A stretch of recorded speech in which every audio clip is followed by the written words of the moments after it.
Hello everyone, this side Ripi Negi. Welcome back to Gyan Prasad. आज हम लोग पढ़ने वाले हैं आसन के बारे में, चैप्टर को जो है हम लोग आगे लेके चलते हैं। बिना टाइम वेस्ट करे बच्चे हम लोग पहुंचते हैं आसन की तरफ को। अगर मैं देखूं आसन के बारे में तो आसन क्या है? आसन मैंने बताया आप लोगों को एक क्षेत्रीय संगठन है।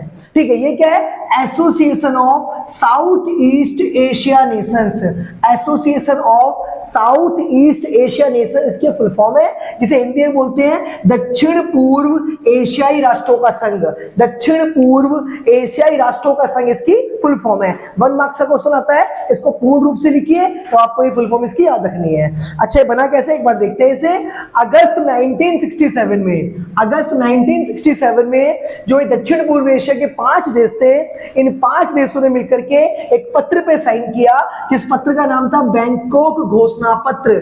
जैसे कि मैंने बताया था, यूरोपीय संघ का गठन मास्ट्रिक्ट संधि पर हस्ताक्षर करके किया गया। अच्छा, जिस किसी ने भी इससे पहले की यूरोपीय संघ की वीडियो देखी है, भाई जाए चैनल पे क्लिक करे प्लेलिस्ट में, chapter 2 political science class 12 playlist बनी हुई है, उसके अंदर हम लोग ये सारी जो चैप्टर 2 की वीडियो सब डालते आ रहे हैं। ठीक है, सबसे पहले बेटा जाए, अगर वो वीडियो नहीं देखी है तो इस वीडियो को देखें, और चैनल पे नए हैं तो जरूर चैनल को बेटा सब्सक्राइब कर ले। ठीक है, तो देखिए बच्चे, जो ये बैंकॉक घोषणा पत्र है, बैंकॉक घोषणा पत्र पे इस क्षेत्र के 5 देशों ने मिलकर के आसन का गठन किया। वो 5 देश कौन से थे?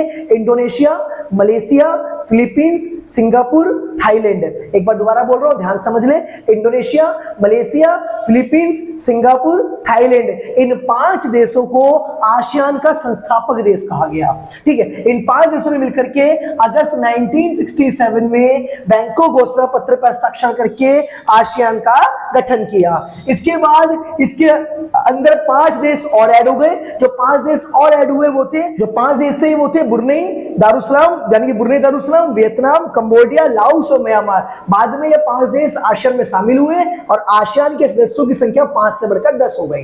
ठीक है, तो जो ये आसियान के जो बनाया गया, तो आसियान को बनाते समय आसियान का जो मुख्य उद्देश्य था वो था जितने भी सदस्य देश हैं उनके आर्थिक विकास को तेज करना। दूसरा उद्देश्य है सामाजिक और सांस्कृतिक विकास हासिल करना, सबका सामाजिक और आर्थिक विकास हो, सामाजिक, आर्थिक, सांस्कृतिक तीनों विकास हो। तीसरा, इन सभी देशों के बीच में साझा बाजार स्थापित करना। सदस्य देशों के बीच में क्या करना? साझा बाजार स्थापित करना, जिसके लिए इन लोगों ने अपने 3 समुदाय बनाए।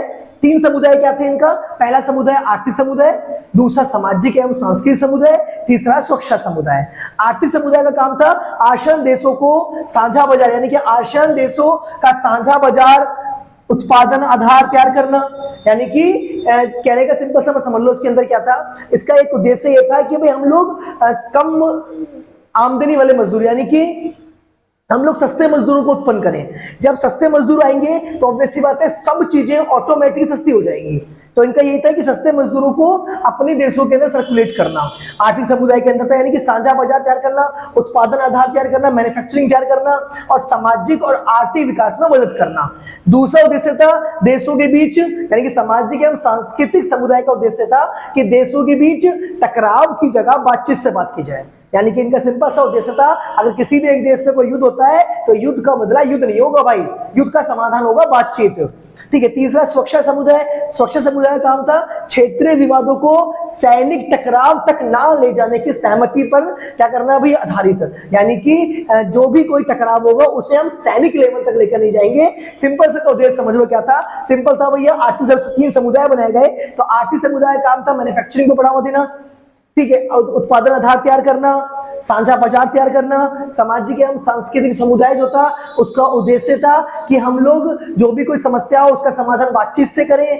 तीसरा जो सुरक्षा समुदाय था उसका काम था कि क्षेत्रीय, यानी जितने भी हमारे क्षेत्र के अंदर देश है, यानी कि जो भी हमारे सदस्य देश है उनके साथ क्या होना चाहिए, अगर कोई लड़ाई हो रही है या फिर किसी भी देश से लड़ाई हो रही है किसी भी देश की, तो हम लोग क्या करें, सैनिक टकराव की जगह बातचीत से उस समस्या का हल करने की कोशिश करें।